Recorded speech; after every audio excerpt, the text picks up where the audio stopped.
One of the areas that we know the market is struggling with is growth. If you take a look at the S&P 500 over this year and maybe some of the estimates for next year, you're looking at about 3-4% growth. A lot of that is coming from buybacks or dividends.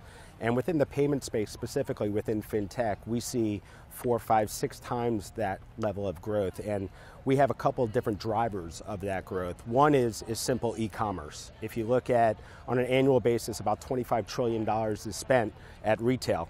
Roughly 10% of that is e-commerce. And if you're going to transact online, you're not going to do it in cash or check. You're going to do it with a card, whether it's a debit card, a credit card, or maybe a PayPal account. That's one level area of growth. The other one is displacement of cash, and MasterCard does a great study each and every year. They say that right now global purchase transactions are 84% cash and check, and that number continues to go down, but that's a big number. And in developed markets like the US, Japan, South Korea, across Europe, purchase transactions are 58% cash and check. So that number is whittling down and continues to benefit digital payments. But emerging markets are 92% cash and check.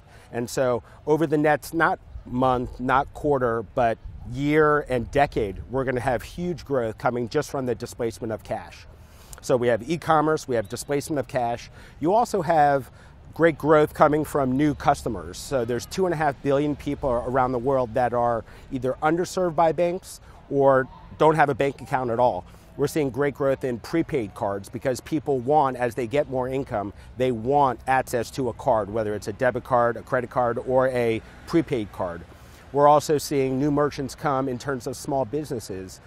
In the US, we see companies like Square enabling small businesses to go ahead, whether it's a street vendor, a food truck in New York City, being able to take credit cards or debit cards now, when in the past that was cash.